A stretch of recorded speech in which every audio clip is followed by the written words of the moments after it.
uzaqdayam, amma ürəyim orada, adın dilimdə Azərbaycan.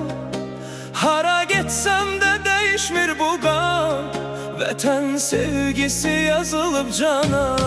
Azərbaycan.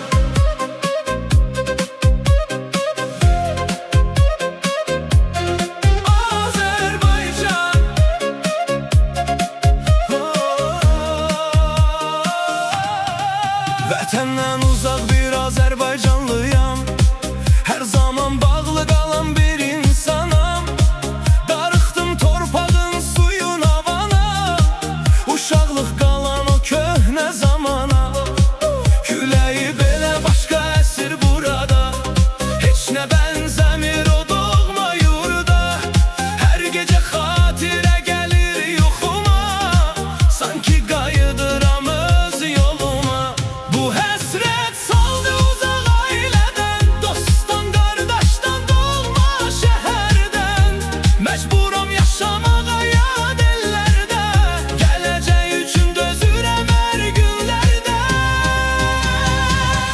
Azərbaycan, sən mənim nəfəsimsən, harda olsam da ürəyimdəsən. Qürbətdə olsaq da sınmarıq biz, bu bayraq altında bir olarıq biz. Azərbaycan, sən mənim kimliyimsən, hər addımımda mənimləsən. Dünya dəyişsə də dəyişməyəm mən, çünki bu torpaqdır mənə vətən.